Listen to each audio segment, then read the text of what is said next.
Cheers. Cheers. You gotta let them hear the clink. Boy, I ain't drunk. Boy, I ain't bugs up. I ain't trying to keep it together. I ain't bugs up. Oh my God. Yeah, I do animal science. So she's speaking in my wheelhouse. You know what I mean? Yeah, that was definitely a no-go. I chose plant and soil sciences. So if I uproot a plant, it's not gonna scream. You know, it's pretty chill. I really, to be honest, I did not like track. Like every track poisonous say that. Why they say that? Yes, like why is that a thing? Like track persons be like, I don't really like love track. I don't want to say you in the best at triple jump, but you wasn't. No, I was. Why you trying to call on yourself? Walk off. No, because the thing is, no.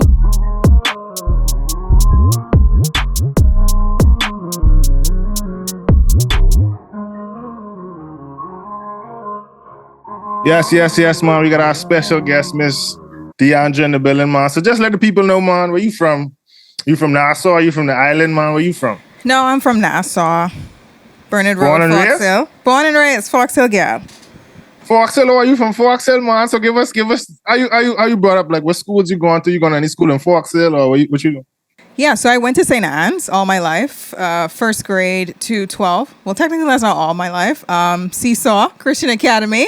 Well, big up Seesaw Christian Academy. Seesaw, you know? Seesaw, I love. I know. I had my first little thing used to go to Seesaw Academy. But so your sister? Wait. Where's Seesaw? What I was gonna say, man, I think St. Anne's is the most. I think most of our guests on this show come from St. Anne's. I know they must see put the water in St. Anne's. A lot of smart people come from there.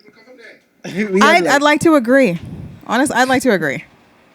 And I feel that, man. So give us, man, so the journey now. You going to St. Anne's all your life, 1 through 12. So that means you must have like a tight knit friend group. But after grade 12, you know that pressure is beyond. You know the parents just be like, all right, what's the deal now? You about to come out of school. So how was that like? What was that like? Well, honestly, it wasn't like a whole lot of pressure, mostly because of like track. So it was kind of an easy transition, mostly because, I mean, you know, with track, the scouts kind of come to you, and I guess you just choose whatever school it is on the list that you want to go to. And yeah, a couple days you just show up and start going to class. So it really wasn't that much of a hard transition coming from like high school to college. But yeah, I went to an A&M university because I know I wanted to either major in like nursing or agriculture. So that's kind of like the transition between high school and college. But yeah, when I got there, I completely dropped all aspirations of wanting to be in the medical field. All because I saw a cow on campus, and I kid you not, because where we used to live as athletes in the apartments, we were situated like right next to the farm. Oh, so where you went to school? Oh, sorry, Southern University and A&M College in Baton Rouge, Louisiana. Oh, so you're in All right. I'm familiar with that area, man. Yeah. Roscoe got roots in Louisiana.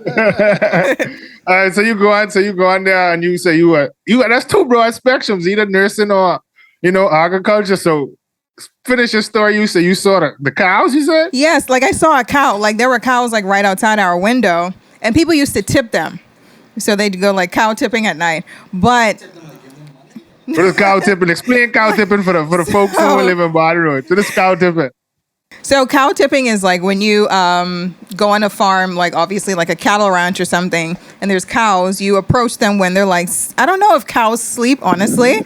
So correct me if I'm wrong, the animal science people, but usually they stand like very stationary and you push them over. So that's like you're literally tipping a cow over. Just like knock them up. And that's what these do for fun. I mean, people did it for fun. It's fairly dangerous, but I You didn't ever been partake. cow tipping? No, never partook in cow tipping. But seeing those cows and seeing that people were actually taking classes on the farm, it really piqued my interest in like just wanting to be out there in general. So I started exploring my options as it related to how can I just get integrated in this department. I wanted to do animal science, but after I took a meats class and there was a whole lot of like slaughtering in the abattoir, I decided that that's just not for me. This is the dynamic that I wanted to experience because I think you know that you did animal science, right, Bodie? Yeah, I do animal science. So she's speaking in my wheelhouse, you know what I mean? With all the cutting and slaughtering, you know? Yeah, that was definitely a no-go. So I chose plant and soil sciences. So if I uproot a plant, it's not going to scream. You know, it's pretty chill. So that was kind of the direction that I took. But I didn't transition from like majoring in biology. I forgot, I skipped that part. But I majored in biology for like almost 2 years. But then I switched over to agriculture. So I was able to finish the agriculture program in about 2.5 years. But yeah, it's kind of like my college journey, educational wise, in a nutshell. So is the agriculture program separate from the plant and soil, or is that like all in one? Because you said you do your bio first, your first 2 years, and then I guess you get to like switch into what you wanted to do. Yeah, so the College of Biology is separate from the College of Agriculture. So with agriculture, you have agribusiness, animal sciences, plant and soil sciences. So those are like the three concentrations within the agriculture department itself. So because I had all of those like foundational classes in biology, it was very easy to switch from one science to the next. So I kind of got rid of a lot of the core classes that I would have had to take in the agriculture department and just started basically into my core courses. So what was the M and the A and M stand for? Manufacturing or mechanical? Mechanical is agriculture and mechanical. Mm-hmm. Okay, I didn't know that. Yeah, very popular with engineering. All right, cool. So after you get your bachelor's degree, then from your standpoint, like. Because even for me and my animal science, like, how did you even like think like, okay, how can I like get a job if I even like go back home with like that bachelor's degree? Because I didn't know much people even in agriculture in the Bahamas in general. So just from the bachelor's standpoint, before I get into your master's, like, how was that thinking? All right, I'm a major into agriculture and plant soil scientist. How am I gonna get a job? You know? Well, you know, this whole cliche about us having like three major industries, one being tourism, agriculture, banking.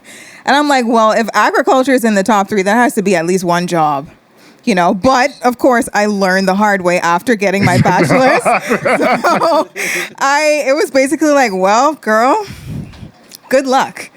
So after like struggling with the job market here for about a year, I decided that I was just going to get another degree to just basically try again. Maybe if I get another degree, they'll look twice at me now. So after you graduated with your bachelor's, you came home? I came home. And then you went back? And then I went back. Oh, I didn't even know that. Yeah, I never stayed. I came back for a full year. So you come home and you was like, but ain't no one. This ain't for me. Ain't nothing. This ain't for me. Yeah.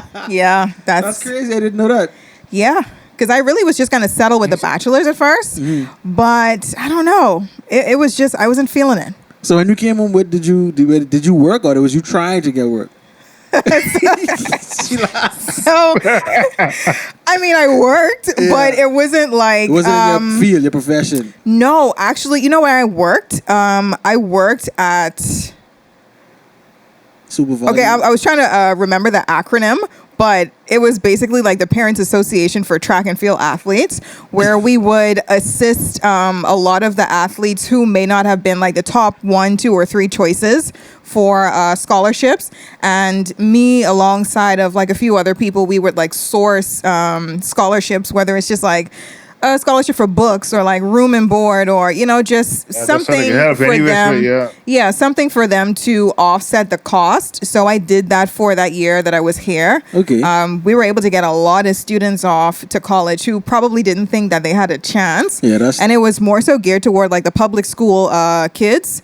So a lot of them was able to go at least just get a 2-year into a 2-year program, get an associate's, you know, just to have something. Make it shake from there. Yeah. Was that available when we were coming up? Because I don't remember no association like that. Yes, actually. But it was available, when was that? Like probably like our last year and a half in college, because I actually got a scholarship from them. Okay. Yeah, it wasn't like a lot, but they were giving, so the Scholarship Foundation itself gave you funding in connection with the Ministry of Education, but they also sourced it from the university or college itself. But yeah, I was able to get like $3,000 for the year. But I mean, it's still paid for something. So track athletes have it like that. Not the back pedal, but we could chop this up. But I know You were saying like, man, college was no thing for you. You just hung on the paper and like, pick your school. So That's do how track I athletes. That's how. So that's what I need to know. Like, That's what it was. do track athletes have it like that, like in the Bahamas, where if you like good enough, you could really just hand pick the school you want to go to? Like, speak on that, because I don't know.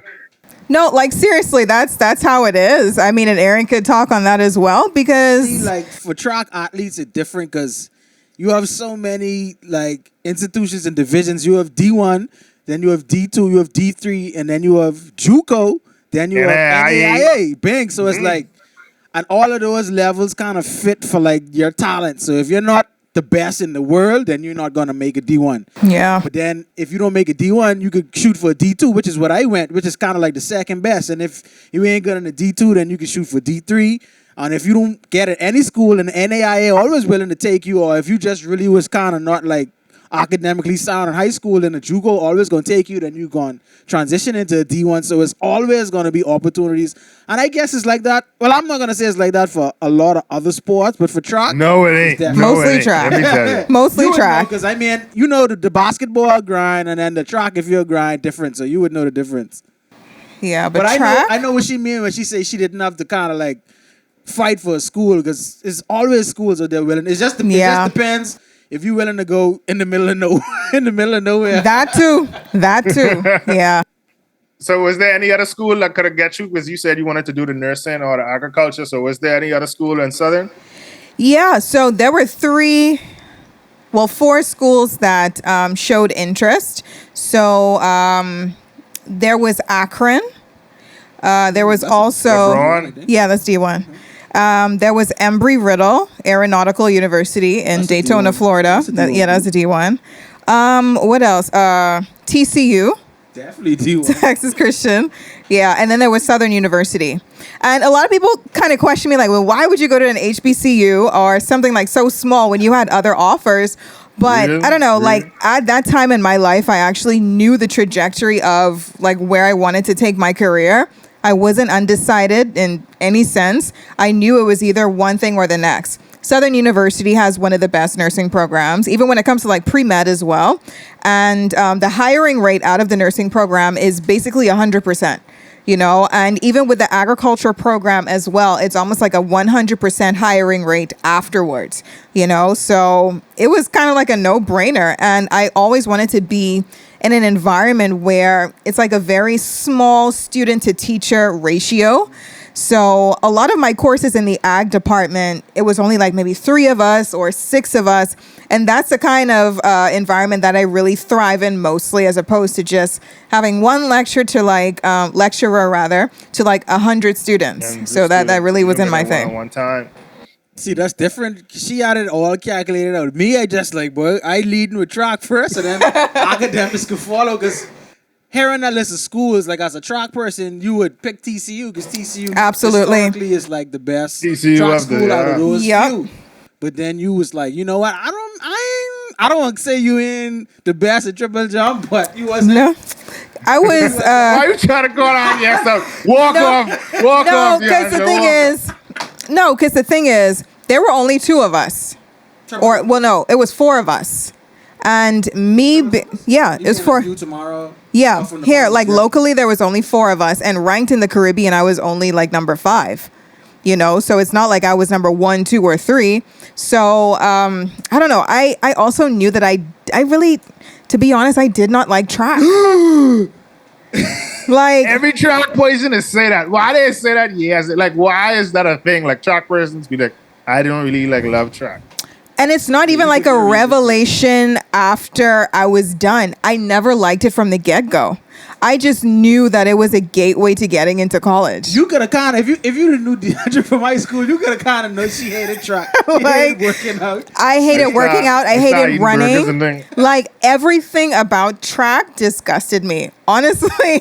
But if I was like, you know, somewhat good at a sport, and I'm like, well, they're just giving out money, Yeah. so why not? No, boy, I was in love with track, but I mean, now that I don't run track anymore, I could kind of identify the problems that track has. It's like, bro, you know, we've been to Arkansas, you know, we didn't see Olympic champions, we didn't know all the Them big guys problems. in class with them, and then you say, But, and you can see that their life ain't even like remotely that far from a person who actually just graduated and got like a 9 to 5. So when you kind of see that disparity is like, bro, track and It's field. like, bro, really you don't might as do- well just get a degree and go live life. You see, for they say real, track and eat field don't do a burgers. lot of people no justice. It's like it's no middle class for track and field. It's either No. you the best and Or you the gonna make all the worst. money, or you gonna be the flicking toilet of the whole industry. And that's why you can look back and be like, bro, I don't like track and field. So I Yeah. understand it now. I feel it. I feel like, man. So now, after you get your bachelor's degree now, and then you say, nah, so ain't making no sense, man. I getting back foreign to get your master's. So I see you get your master's in urban forestry. So how did you get to that? Like, what is urban forestry, and like, how did you get to this? Like, I don't even know. Boy, doing research. I know. So like with What's the vision? What's the vision? So with urban forestry, the reason I chose that is because I always like the idea of integrating crop production with the forest that we do have. Because I always knew Andros would be the place that I would, put my roots when it comes to crop production, whether it's through education or like the actual physical application of crop production. But Andros, a lot of pine forests. The best way to even understand how that, system can work together, like agriculture, commercially, meshing with forestry. Urban forestry really is that bridge or that gateway to, just sort of marry the two together. So that's really why I chose it. And honestly, it was just, not to sound like super cliche, but it seemed to be like one of the easiest things too to major in at that point. But that's really why I chose it, because I know I didn't want to deviate too far away from agriculture. So there's so many things that I can do, like when it comes to being flexible in the job market.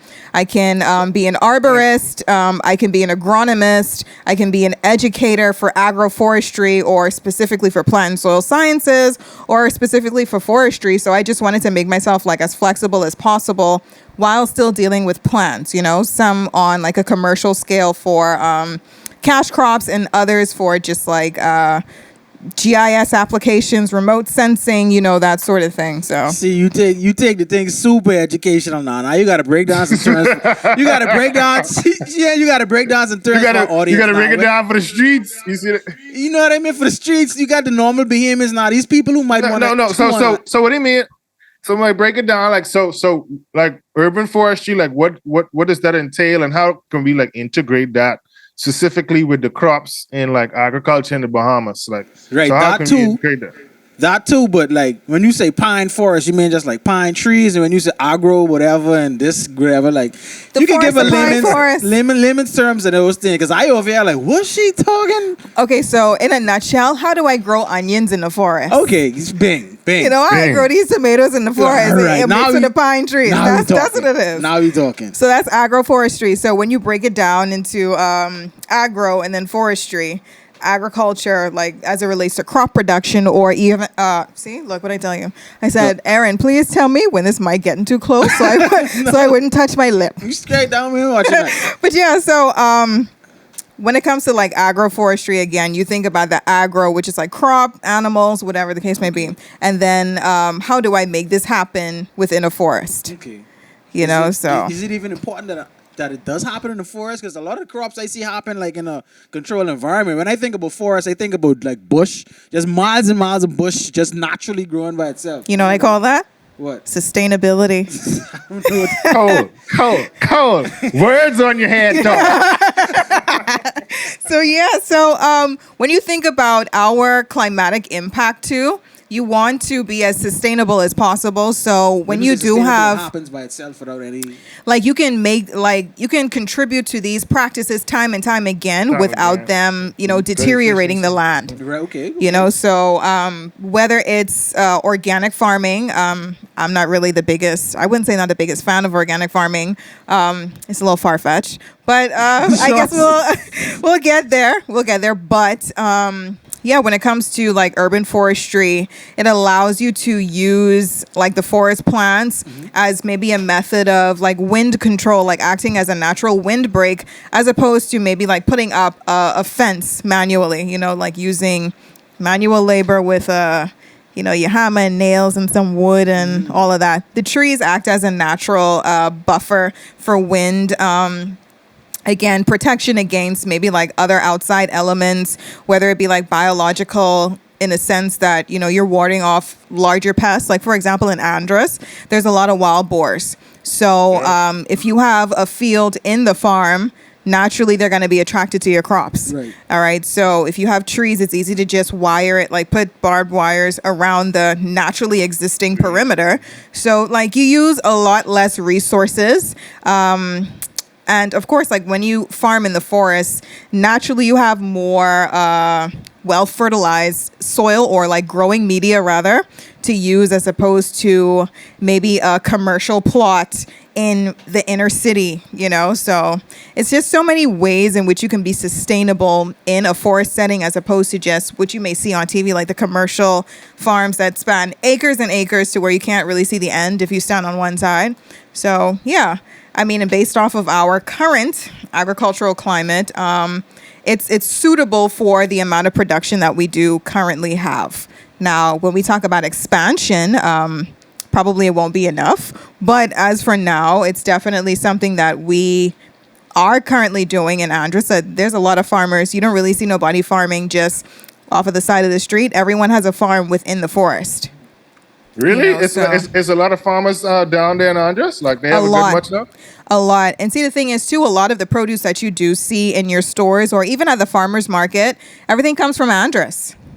Really? And it's not just from one particular source. Is it strictly because of they have the real estate, like the land to actually... That plays a very big role in it. But a lot of them, too, have a lot more expertise than maybe individuals.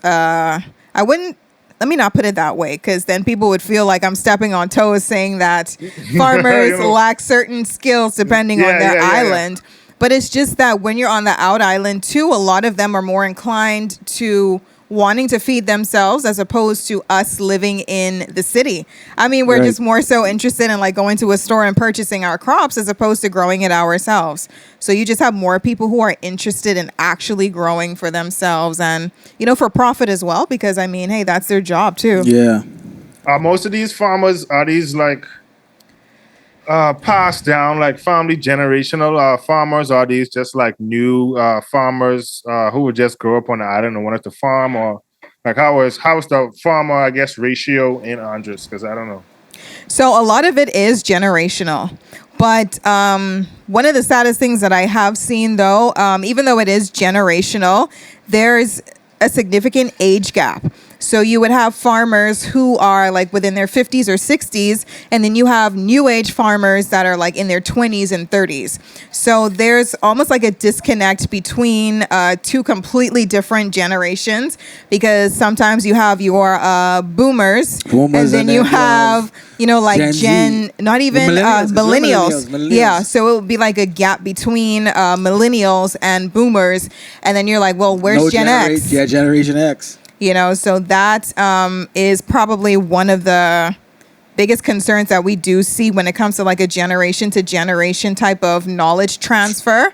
But I think, honestly, we are improving that a lot, because there are more resources now to, just inform people of the importance and, get them to understand that there's real careers in agriculture outside of just like planting seeds in a farm, because that's really the stigma that's attached to agriculture. That's the stigma to it, like growing up, I always say we need to get some farming and fishing and stuff in school, because growing up, telling me now I would be a farmer, I'm like, wait, get out of here. But now I'm like, why no one farming? I'm like, why no one farming? Like, go into QC and I guess private schools, like what she talking now, you could at least be an adult and having kind of like a full scale retrospective of everything. You could hear like, bro, that's a lot of money, because living in Arkansas, like agriculture is a big that is the business of Arkansas. Y'all do corn? Like they do Tyson. That's where Tyson is. Oh, Tyson. Yeah. That kind of there. So there's three of the main big companies in Arkansas. You have JB Hunt,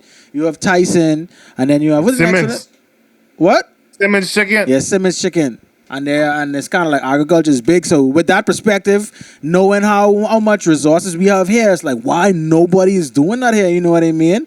And then that should transition into you kind of like talking about Bamsi. And because I remember me and you was reasoning a couple of times. You was like, bro, we have a whole campus. We have like a bunch of dorms. You have all of these things. And like nobody knows about these things. Nobody uses these things. So like, how do you feel you could kind of like spread that message to kind of like Bahamians leaving high school? How do we get that into like the younger generation and all of that? Like, to make it kind of like more prevalent.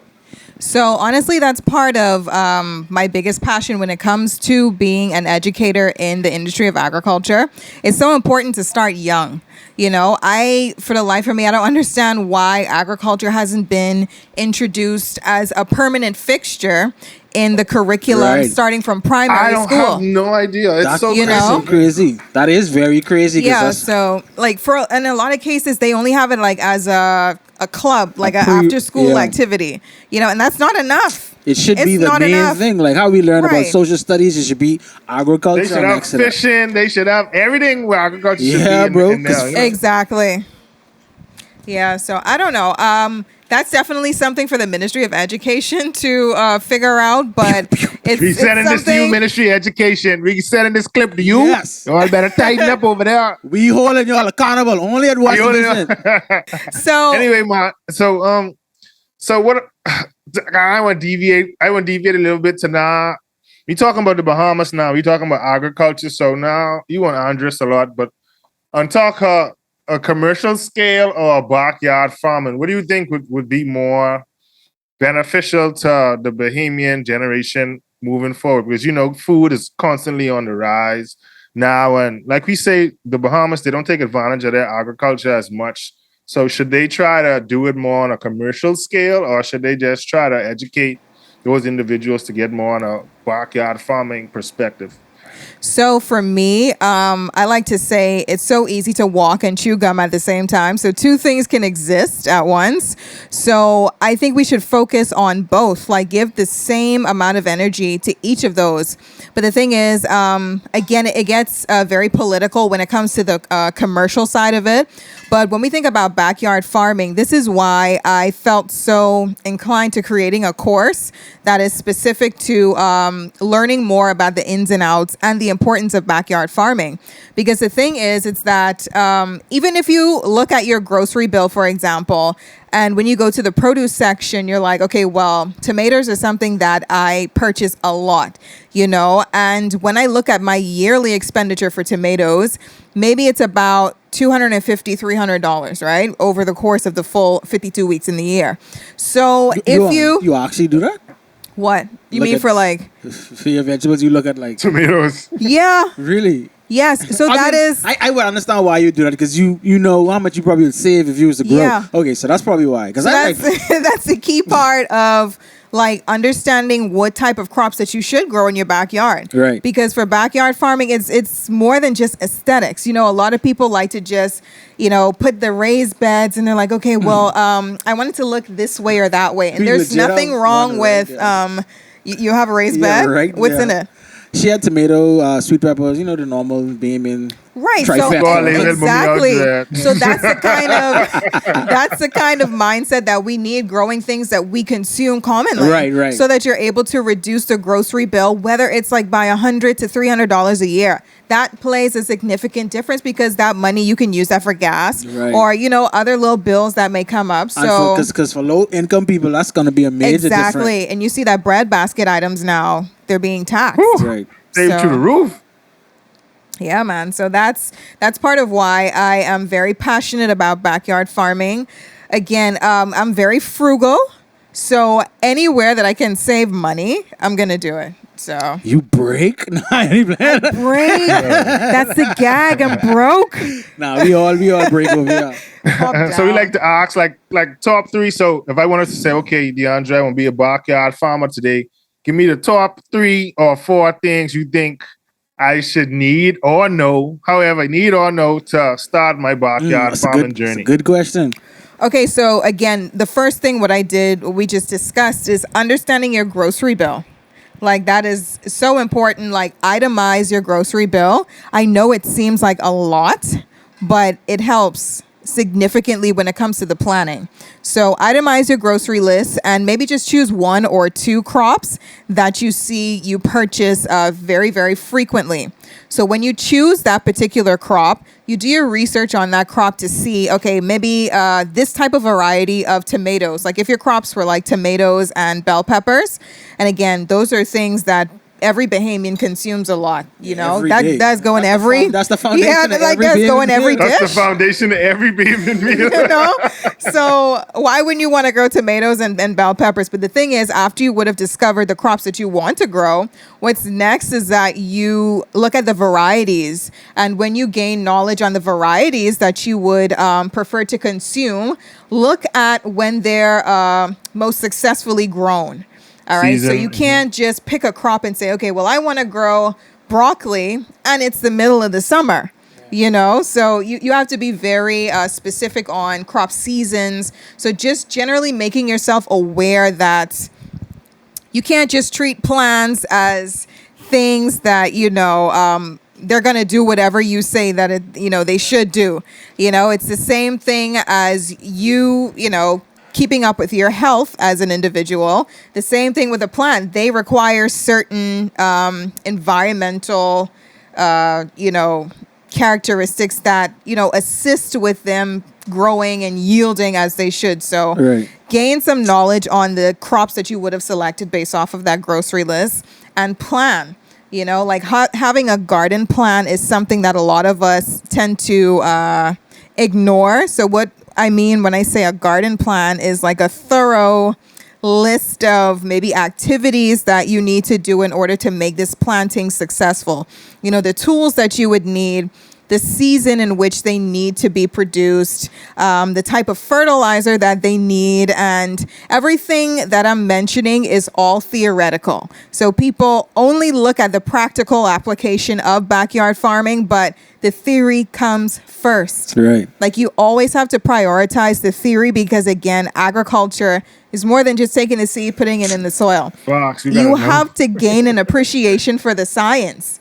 You gotta know what's going on and what's happening, you know? Exactly, because people think, even like with soil, they think just soil is soil. And because the soil is black, that means it's rich and it's giving you everything that you need. But realistically, that's not the case. Yeah. You know, a lot of the characteristics that we're used to seeing can be very misleading. So you have to prioritize the theory before you can even begin to apply practice to it. So that's really like my top 3 when it comes to establishing a backyard farm.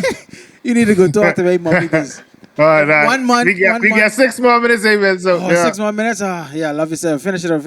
I got so much more questions, but I can let this 6 minutes go. So I got so just on the backyard farming, if people want information, do you know anywhere that they could go where they could get backyard information on backyard farming? You could plug yourself in, or you could plug in any other avenues in which someone like me would want to. Right, because everything's so detailed. What you say right now, people need. Yeah. So how do we get that information? You could either plug in yourself, like I say, because I was on your Instagram, grow_with_me. I think 242 if I remember correctly. But I was looking on there, and I saw you had like seminars and stuff like that, and I was like, I had no idea that you even do this. You know what I mean? So let's talk about that. Okay, so I do have a farming page, urban farming page, I should say. It's called Grow With Me, grow_with_me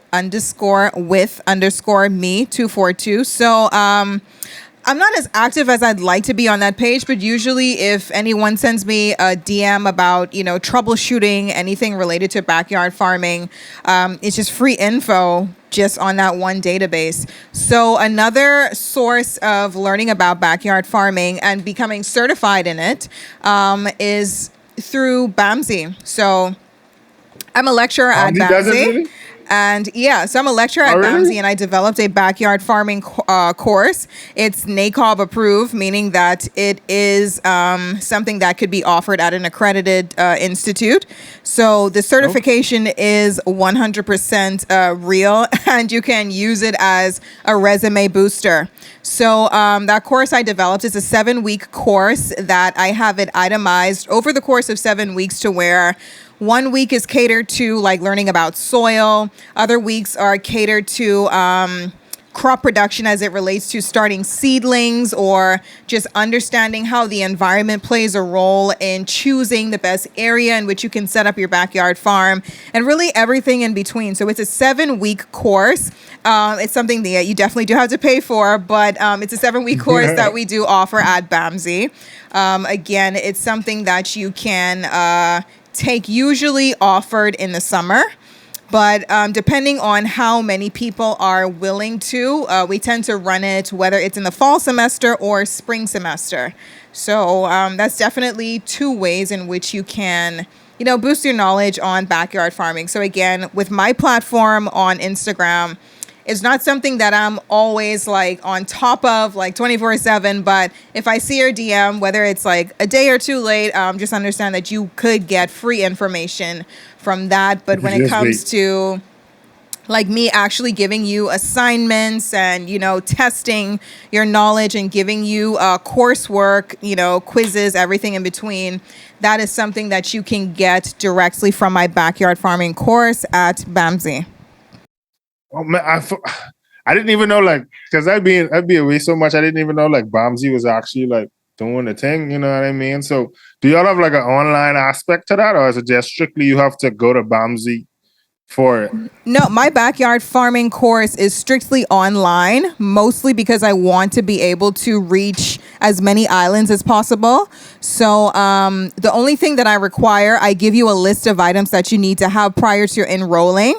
So as we go along on a week by week basis, you're able to keep up as I demonstrate how to do certain things. And yeah, that's really how we run the course. But I made it completely virtual so that it can be accessible to anyone who wanted to partake. Because I mean, the likelihood of people being able to travel, to Andros, it's not really feasible. For a whole 7 weeks, it's not feasible. Yeah, so we have that option, fully virtual for anyone who really want to be a part of it. Like I always post on my page too whenever it is being offered, but it's usually like an annual thing. But this past year I offered it twice because we did have that many people willing or wanting rather to enroll. So yeah, depending on how many people want it, that's when we offer. That's really amazing. Is there like an educational limit? Because I know some people think you have to be the most smartest person ever. Like, is there any type of educational limit to entering your 7-week class? No prerequisites. Just come as you are. I got you. All right then. See, that sounds amazing. We need to talk offline because I want getting Bamsi too. Real talk, y'all do the game plan. We can link up and do a 14-week course or something. Yeah, man. It's something, yeah. Y'all be a nasty duo. We waiting for Roscoe to touch the song, man. I'm saying there's not many of us. Man. There's really not many of us. It ain't. So I wanted to speak on that. So there are not a lot of people inside the realm of space in terms of agriculture. Agriculture as a whole umbrella. Are you talking about just on the crop side of things? No, agriculture in general as it relates to a formal education in agriculture. So when I say formal education, I'm not even talking about you graduating from college and getting a degree, but, being fully aware of the science behind the practical. So there aren't a lot of people, and this is not to discredit anybody who, is really doing the damn thing practically. But when you do have that theory and practical under your belt, I mean, it kind of puts you, further ahead. Good choice. Good word choice. Yeah, in the industrial setting, that is. So. No, man, good word choice, man. So just moving away from that aspect. So I know just earlier we was talking about how we don't have basically agricultural base in the Bahamas as a whole. And so do you think, just on your knowledge, what are I would say top 3 or 4, I would say top 3 crops you think on a commercial scale that you think the Bahamas can benefit from monetarily? It's a good question. When you say the Bahamas, you mean on a global scale for us, with exporting? Yeah, a global scale. It ain't even got to be too crazy. We could just ship to the United States or Mexico or something because I know I had a interview with Everything Bahamian, and she was saying how we was known for all of our pineapples and things like that. And they used to love us for our pineapples in the United States and stuff, and watermelons and stuff like that. So just our top 3 that you think we could get back to on just a larger scale than we do now, of course. I don't know if I have a top 3, but I do have a top 2. I know for certain that pineapples, we really need to get back on it. There is this one young lady I saw on Twitter. She has a pineapple farm in Eleuthera, and it's doing wonderfully, locally. But really, you know what information? So I wish I did. You gotta find out. Yeah, but like she's really doing the damn thing. But the thing is, a lot of shortcomings come from lower investments. A lot of your farming entrepreneurs, you see, that's out of pocket. And it's a big investment. We know, especially like understanding the specifics of crop production or even rearing animals, that is very expensive, Costly. Yes, and these are people who also have to work the 9 to 5 to have the investment money. Right. So the investment really is like the disconnect, providing farmers with the inputs that they need. So I think that's really the only thing that's stopping us from being global. But I know just as of late, the capital. As of late, I know BDB has been working very closely with a lot of farmers, That's giving the Bahamas them Development Bank. Bahamas Development Bank, Right. yeah. So they do a lot of like giving grants to a lot of farmers. Of course, you have to have your farming license and been in production for at least a year. So you get farming input so that you wouldn't have to go in your pocket. So that's one of the big disconnects that we do have with even reaching like that global scale. But my list would have to be pineapples and onions. When I tell you Androsian farmers could grow some onions, like these farmers like onion gods. Like, and I'm not even exaggerating, like the amount of onions and how well they can grow them. It is mind blowing. That's but crazy. in a lot of cases, you don't really see it that often in your marketplaces because a lot of these big name marketplaces, they are able to purchase onions elsewhere, like outside of just a local market. Yeah, probably Florida. Yeah. So I guess if it's cheaper, they're able to do that. But I think as of late, one thing that I could applaud the ministry for is now they are, I'm not sure of the specifics of it, but they're, forcing these larger supermarkets to buy a certain percentage of their produce locally. Right. That's okay. So they're making sure some of that money stay home still. Absolutely. So as of recently, when was that implemented? I don't know if it has been implemented as yet, but I know it's definitely something that they were talking about for some time. Well, not for some time, but at least about a year at this point. So maybe it is, and maybe I'm just like completely out of the loop.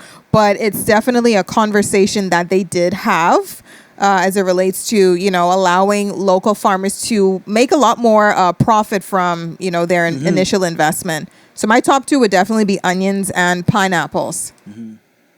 Onions and pineapples. All right then. Top 2 then. I gotta write that down. That's so crazy because I don't even eat pineapples, but onions. Onions is basically the foundation of every meal. But Absolutely. Yeah. Oh, sweet potatoes. You know what? Sweet potatoes. Potato. Number 3, sweet potato. Why you say sweet potato? You make Why you say that? Onions and sweet potatoes, a lot of them come from Andros. Okay. If you look at the sweet potato fields and the type of soil that we do have in a lot of the farms in Andros, sometimes you can just leave the sweet potato fields and let it do what it do, and you make a significant profit from that. So it's very low maintenance, and there's not a lot of initial investment that's involved in growing sweet potatoes. So low investment costs, very, very big yield. So that's definitely something that we can put on that list. So I'm sitting here, thinking from an entrepreneurial kind of mindset. You would say, because based on everything that you've said so far, what I'm gathering is that Andros is kind of like a gold mine if you want to do agriculture. Like the hub, yeah. Absolutely. So, of course, it could be a lot better than what it is now, but the farmers, with the inputs that they do have, they really do an excellent job with troubleshooting whatever problems that may exist and just creating a lot out of nothing, really. So imagine if the investment was a lot higher. Like their skills are really unmatched. So what do you think people need for the investment? Do you need to just show the potential of the operation, or I don't think we need to convince anyone that food is important. right? That's true.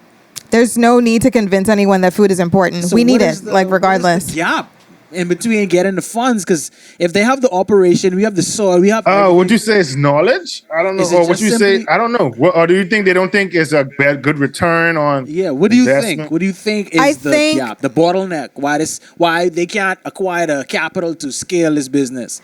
I think Scale this because we look at tourism as our saving grace. We really just like to highlight that industry specifically. But I don't know, like when it comes to agriculture, of course, it takes years for you to actually see the results of your investment. So maybe that is what's a bit scary for them. Not wanting to wait to see the results of that investment. Right? Yeah, That's real though, because the political. I don't get too much into politics, but the political turnover is every 5 years, and so exactly. And you got a 3-year window in that 5 years to show something. So you know what I mean. I guess they ain't gonna commit to that. So y'all do y'all do blaming the government? No, we ain't blaming the government. We got this one out. We got this one out. We got this one out. Ah man, No, that's man, so crazy, Deandra. All right, man, that's all the questions I really had, man. I really have some more, but I ain't gonna take too much of your time, man. But I just wanted to thank you for coming on Watch the Vision show, man. Yeah, bro, with I me like and this one, bro. My boy Abel. This was very, very, very informative, man. We for going real. from the track to agriculture. All that info I didn't know. I gotta start telling my little cousins and stuff run tracks so they can pick whatever college they want to go to. And then go See what I'm saying? We don't know if it's still like that. I know. I think so because these new athletes different. That's what I'm the saying. time's different. the time's different now than we grew up here too. Yeah. But this is good though. I appreciate this. Never a problem. I really enjoyed being here, honestly. Minus the air condition, but we ain't You got a lot of info. You got a lot of info to plug in, man. So just plug in your social media again, because I can be following you all the time now with all your webinars and stuff. I didn't know I had no idea that you did this stuff. I just saw it on Twitter from time to time. So now that I see you, I can be tapped in. So just plug in your social media for us all one your more time. socials everywhere you want people to find you, where they could get information, free information, because BM is like free things. So. Free. And Free I'm thing. frugal too, so I like giving out the free. So just give them all the information. We got it in the link in the description. So Okay, so again, my backyard farming page is grow_with_me242. So it's an open page. Even if you just want to take a browse, everything is open for you to just click and see all of my descriptions on everything I post. I try to be as descriptive as possible. But again, if you want further information or explanations, feel free to just shoot me a DM. I am more than willing to assist. Are you having a class this coming fall? Another 7-week class this fall at Bamsi? It depends on how many students I get. So hopefully whoever is seeing this, you get a little excited about learning more about urban farming. And, if we get enough students, I would be ecstatic actually to run the course for another 7 weeks. Hopefully I can get about 3 classes in the year. So yeah, as long as there's interest, I'm available. Okay, man. Sounds good, man. So signing out here at Watch the Vision show with your boy DJ Roscoe, my dog A.WIL. Oh. Now special guest, Miss Deandra DeVoe. DedeForeign, yeah. Boop, boop. That's solid, babe. I just ended the recording. This is fun. Yeah, but this is. so good, man. You give us so much information. Bro. Just, Y'all two gotta die, Bodie. Like for real, babe. Bahamas waiting on you. Don't come home. Don't come home. Don't come home. We You gonna want to try? I'm going to like UB. I know. So how was it? Like, do you like working at Bamsi? I don't want to go to UB mostly because they don't have like an agriculture program. They have like small island sustainability, which is more so like environmental science. So I want to be on the farm. I want to be able to have the resources I need to execute whatever project I need to, complete. So how is Bamsi and UB and all of these institutions not under the same arm? Everything's so know. siloed. That's crazy. I don't know, honestly, because UB is private, huh? Is that public? No idea. I honestly don't know, but like with Bamsi, it's quasi-government. But I would see that So- they would like let you like implement your own like course and stuff in there, wouldn't they? At UB because it's needed. I Yeah. feel like this is actually like a need. you Yes, know? and that's Yeah. because the need is a need because that's where kind of like that's where the funnel is. That's where the Bahamians just by default That's where automatically it's go. You know what I mean? Yeah. I don't know. 'Cause I nobody. I don't think I heard about Bamsi before you. I don't No, know. I don't think it's- I've ever heard about Bamsi before I talked to you. What's crazy is that Bamsi, people don't understand the opportunities that you can actually get from Bamsi. A lot of our students actually get scholarships to like Division II schools to continue their education, you know, and using Bamsi as that, you Do know. it. Like you Yeah, said, right. Bamsi is like to get started. Right, so if you're like kind of undecided, you go to Bamsi. And the thing is, Bamsi is free. It's literally free if you have a particular GPA. If you can maintain a GPA of Putting in progress. like I like them too good.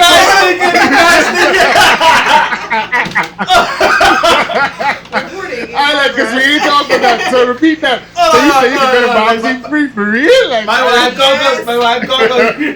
so no like, man, seriously. if you can maintain a GPA of 2.5 and above, the tuition is free. Like you don't have to pay a cent. You just have to be full time. Like that is it. And people get full scholarships to places like, of course, it's like small universities, but like Central State University or Yeah, you just get off, you know. what other university? University of the Ozarks. Like there's so many like way.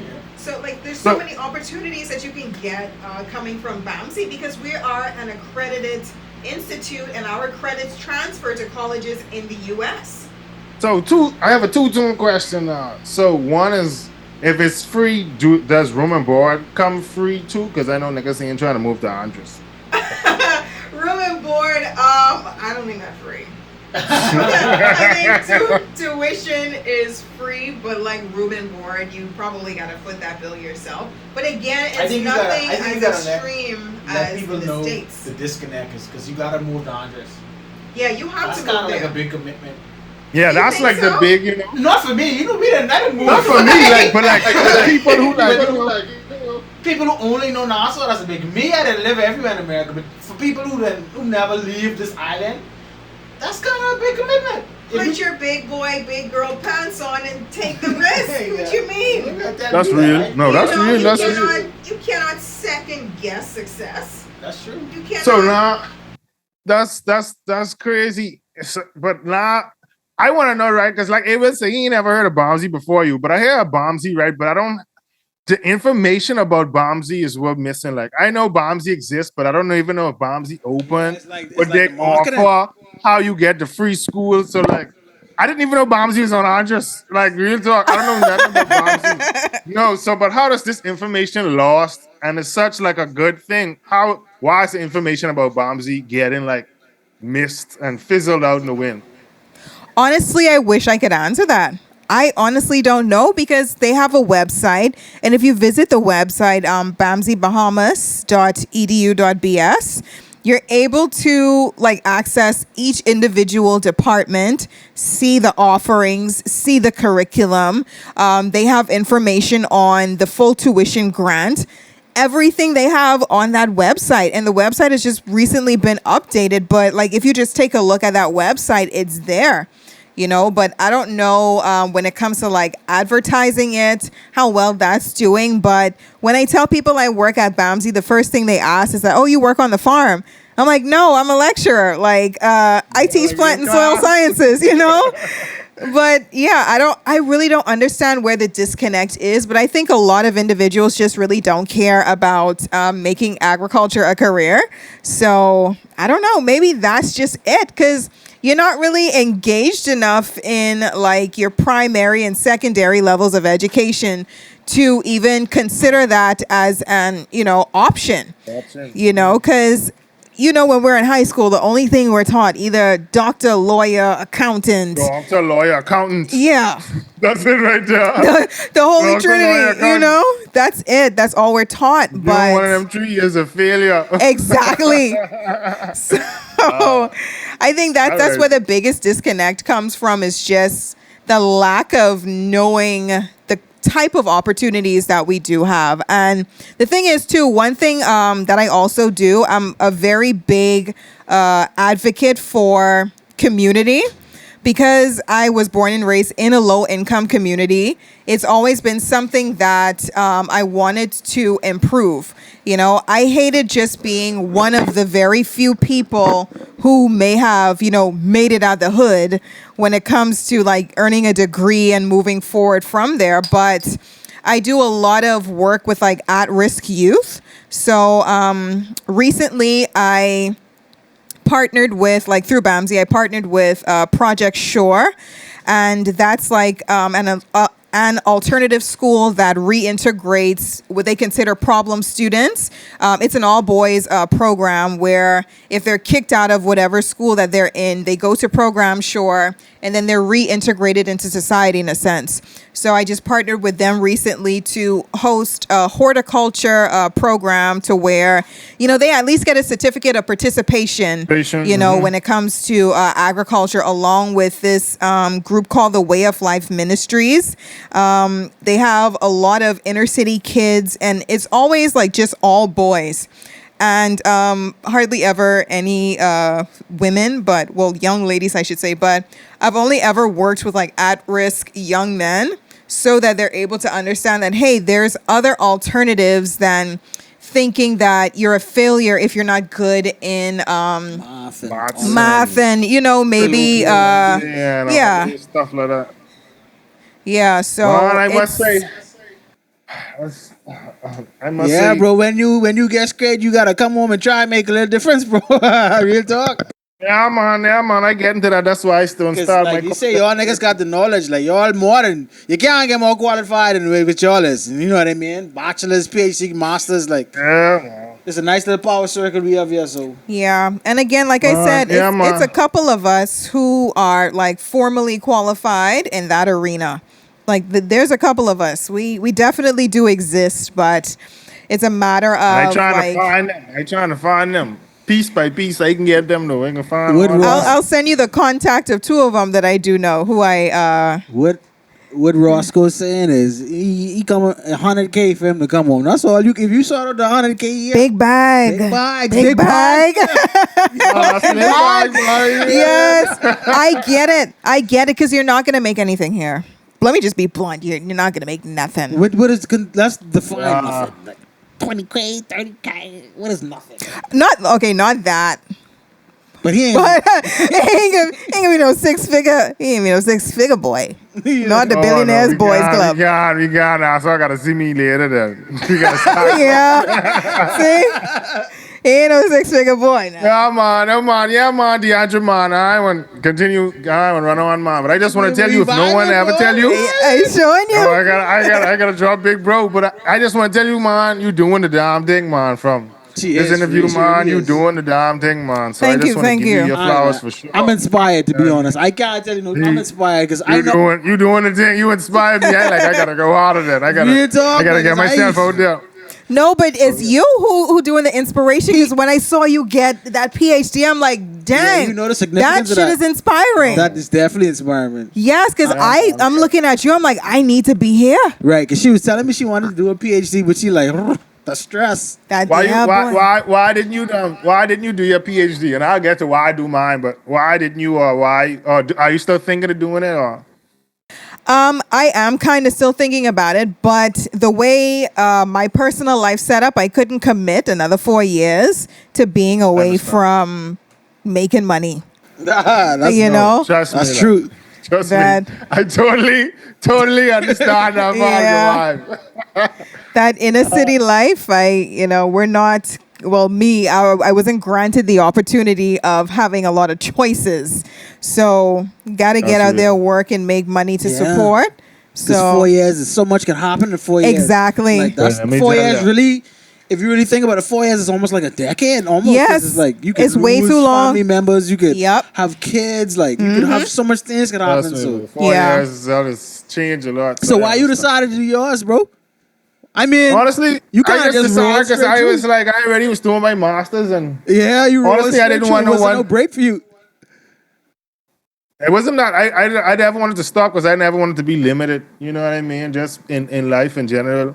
People that have knowledge and you can learn the same thing from a PhD student as you can learn from someone on the street. Like you were saying, like that generational knowledge, like and you could have the farmers who like 50, you can learn the same thing from them that you can learn in college. But the difference is people that's inclined in society to listen to someone who have a PhD and then I black too. Yep. So if someone who white come in, like Bohemians, they like white people, bro. So if they come in and they white, Hey, like, boy. no, Like foreigners. they white, they foreign, then they got a PhD. No. They ain't listening to me foreigners. Particular foreigners? Particular foreigners. They don't like all Particular. foreigners. No more. You see what I saying? Like you understand, you know what We I mean? very xenophobic over here. No, I They know that. xenophobic. And so I never wanted to be limited. I want no one to tell me, say, oh, you can't do this or that. And I wanted to just have all my options, bro. So that was the real reason I wanted to finish out.